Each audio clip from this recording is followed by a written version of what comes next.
Dan, welcome. Good to see you. Yeah. How are you? Awesome. Great to have LinkedIn at DMS. It's lovely to be here. Right? And on the stage. Thanks for having me. I have to say, in full transparency, I got to say I'm a power user. Thank you. Of the product. Thank you for your business. I'm premium. Look at that, premium. Someday you'll become like the airlines, and I'll find out that premium I'm gonna like board in group 3 or something like that. It's a good-looking photo. It is. Yeah, okay, fine. It's like 15 years old, but that's good. Great. You know, perception is reality. And I'll tell you the other thing that's perhaps more important, which is you guys are on the home screen. The home screen. Yeah, that's rare real estate, right? And presumably that's all part of your strategy. But again, sort of just sticking with this notion of personal connection, I find I get great utility out of LinkedIn. And the only thing that's on my homepage is eating, getting around, talking, communicating, and hopefully doing business. So, the home screen positioning has got to be great for you guys. Yeah, thank you. Well, it's funny you mentioned that. Actually, we have a mission statement which is about connecting the world's professionals to make them more productive and successful. And there's 2 words in that we really focus on. There's professional, that's what LinkedIn's for, and then there's productive. And I think there was some really early debate at LinkedIn of how we want to measure progress. And the word productive really guides that. So we don't measure time spent. Like, it's not about how long you're in the product to enjoy your day. It's about getting something done. It's about being useful. It's about connecting with someone, looking someone up, getting some news. So I'm glad you used those words, because I think it speaks to the intention of the product very directly. Well, the way I think about it is it's the boss looking over the shoulder test. So, if your boss comes by your cubicle and you're on Facebook, he's going to conclude that you're like wasting time, or you're on Snap or TikTok or whatever. If it turns out you're on LinkedIn, well, I guess one of 2 things: you're either looking for another job, which is not a bad notion to place with your boss, but it's probably, if you're in the feed, it feels to me like he wouldn't be upset about that, or he or she wouldn't be upset about that, because you're being productive. That's right. There's a business sort of nature to it. Tell me a little bit about, before we get into LinkedIn, about your particular journey, because you've had a unique one in ending up in the role where you're basically responsible for all go-to-market and revenue. What's your history with the company? Yeah, thanks for asking. Well, I started my career as an entrepreneur. I started a company in college, which actually was about connecting high school athletes with college coaches. So it's really funny that I ended up in LinkedIn, and this idea of connecting people and helping people reach their potential, I guess, has always been part of who I have been as a person. But after some startup experience, I eventually found my way to LinkedIn, and I've really had a couple experiences. I built the recruiting business from its early days, before LinkedIn was really a recruiting product that people used. And I did that for 5 years. And then at our CEO, Jeff Weiner's advice, I went from running a big team of customer-facing professionals to the product organization. And so I ran the recruiting and learning products at LinkedIn for about 5 years. And then more recently, as of about a year ago, I came in to run the revenue for the company. So it's been this really wonderful mix of customer-facing experience and R&D experience.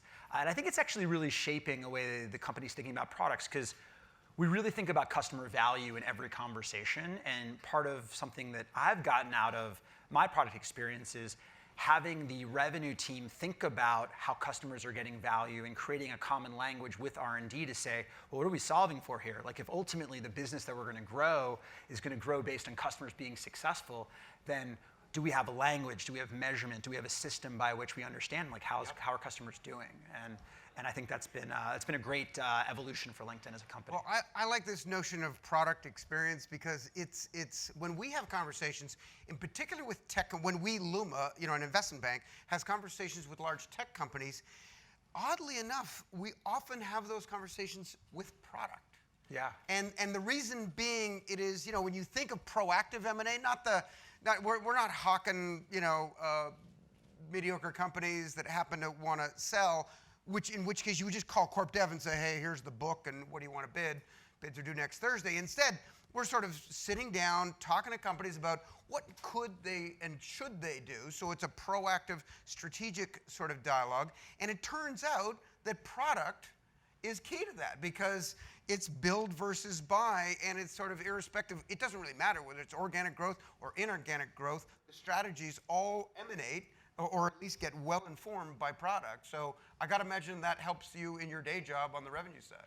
Yeah, absolutely. I mean, ultimately, I think, you'll probably agree, businesses get built if they deliver value to customers. And a big part of that equation is about what the product is. And honestly, I think that a lot of companies don't even know how to measure the value that they're delivering to their products. Like, one of the big things that we've been doing recently is doing an inventory across all of our lines of business to say, how do we measure value? Do we know if clients are actually doing well with what they buy? Because we know if they do well, then they build a bigger business with us. So and I think actually there's a lot of work going on in the space right now with innovating on how to measure value. So we've gone from an impressions world to a clicks world, from a clicks world to a lead world. Now we're asking about lead quality. Eventually we'll be asking about revenue delivery. And I think that the companies that are doing well are the ones that are getting smarter and smarter about making sure that the measurements that they have in place around value are closer and closer alignment with what the customer is trying to achieve. Right. And so for us, we're a very specific kind of advertising platform. We're in most cases about high consideration purchases and B2B. And that's a tricky way to understand attribution, right? You've got like a long arc of conversation between a company and a buyer, multiple touch points, some digital, some desktop, some mobile, some offline. How do you stitch that all together to understand that what you spent here is helping drive the business forward? Yep. And I think that our focus on that makes it even more important for us to get this right. And actually, it's a big part of why Drawbridge is part of our strategy. Yep. I know Kamakshi's here. Let's talk about this business unit. So obviously the core is your talent services. We're all very familiar with those. I'm going to guess it's something approximating 100% penetration with this audience. But let's talk about the LinkedIn marketing solutions business. That's the sort of advertising that you see in the feed, and an enormous growing business. What can you say about? I have a sense of the scale of this business. Yeah. It's enormous. What can you say publicly about the size of that business or the reach of that business? Yeah. What do you say publicly? It's about a $2 billion business at LinkedIn right now, selling advertising media products to companies trying to provide services to other organizations. And it's the fastest growing business at LinkedIn, and it's growing for a couple reasons. Engagement on LinkedIn has been accelerating. We're growing sessions at our scale north of 20% year on year, and that's globally. It's across every market. And what we're finding is that not only is engagement growing, but because the auctions are getting stronger, the ability for us to match the right ads, the right offers to the right members due to targeting and the AI investments that we're making are meaning that the leads we're delivering are higher quality. Right. So we're finding that this business is really being optimized on both the engagement dimension and on the AI dimension. And that's leading to growth rates well north of 30% right now. So we're thrilled as a company. And in fact, it's really nice because unlike many publishers, we have a diversified business model. Right. It really isn't the predominant way that we make money right now. Most of the revenue comes from the talent side. Right. So we can really focus on the long term.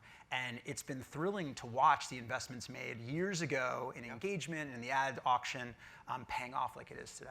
I'm fascinated by companies that have businesses within their business, and I'm curious as to what the discovery process was or the proactive strategy was. When you started to see real legs to the marketing business within LinkedIn, there are some companies like now e-commerce companies, right, are all coming to the realization that they have a big media opportunity. I think Amazon led the way.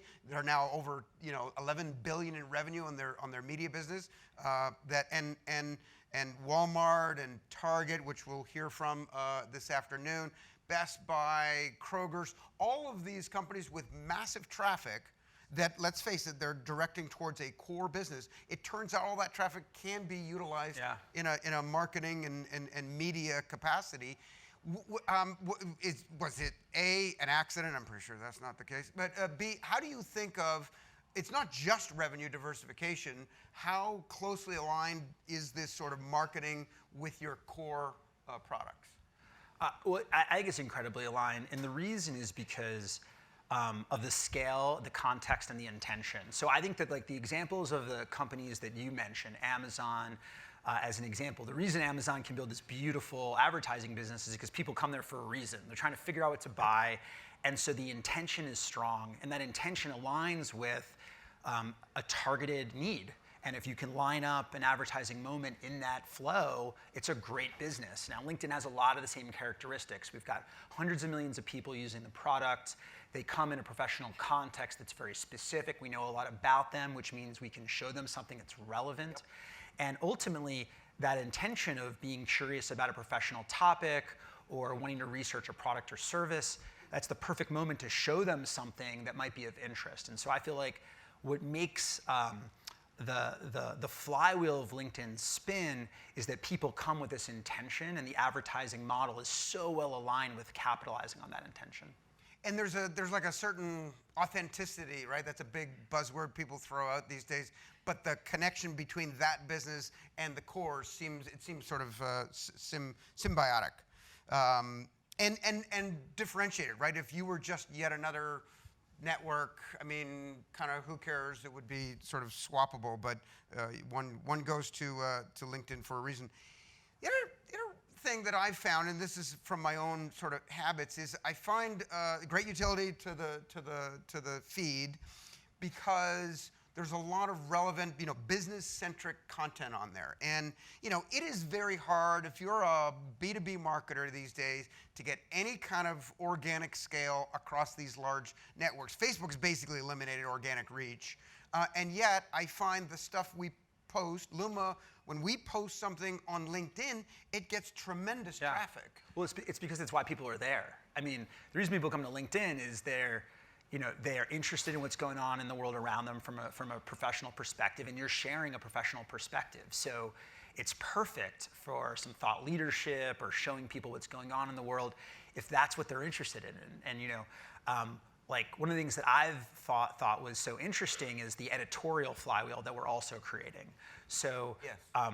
We now have an editorial team that's headquartered out of New York. It's about 60 professionals, and their job is to curate the business news of the day.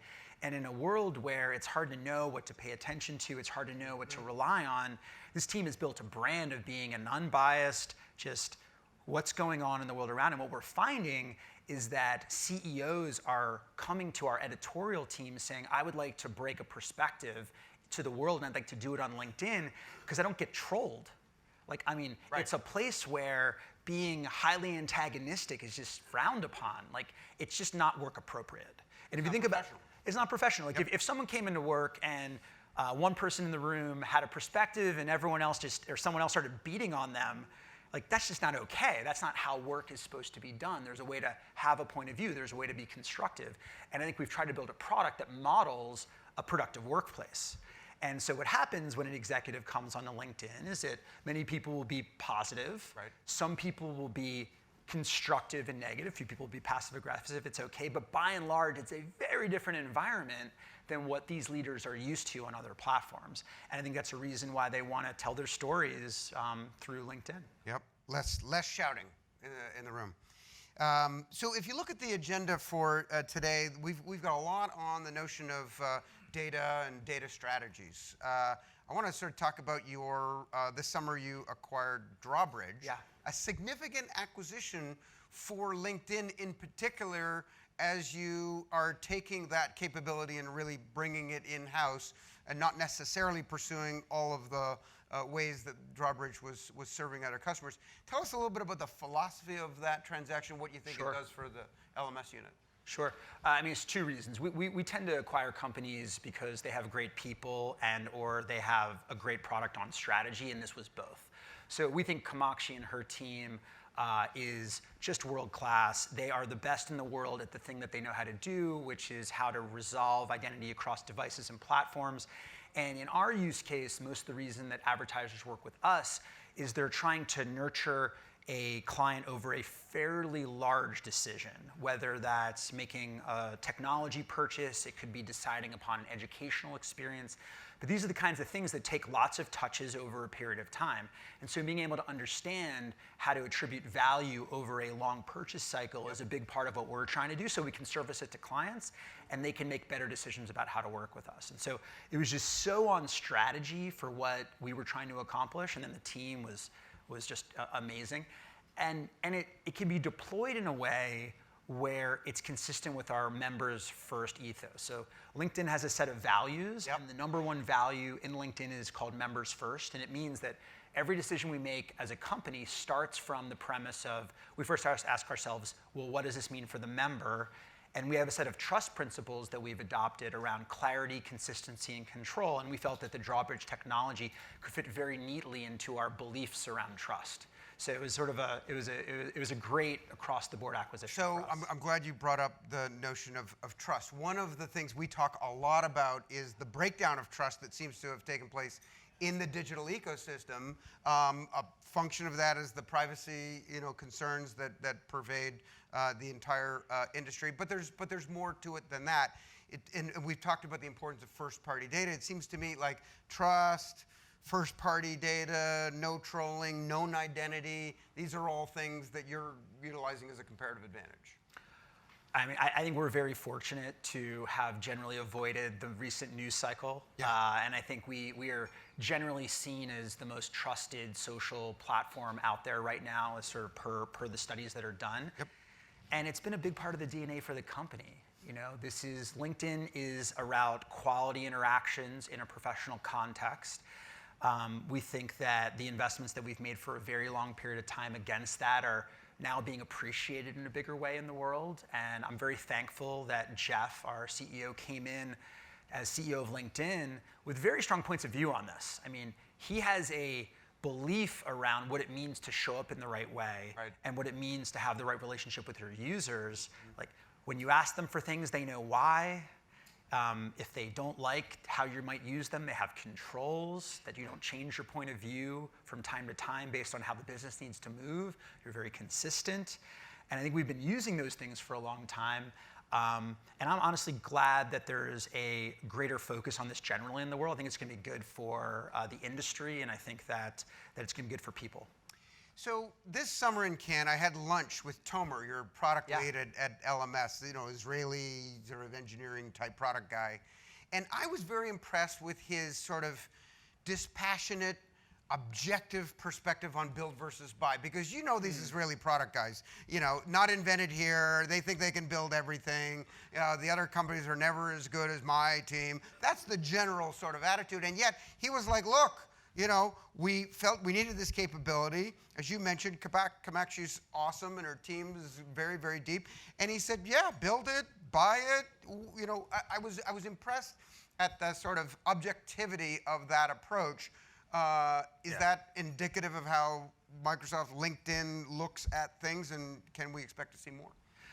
Yeah, well, I think that behavior is very LinkedIn in a way, but it's honestly, I think, also a reflection of the size of the opportunity we see. Like, we just have too much to do. Right. It's a $2 billion business growing leaps and bounds.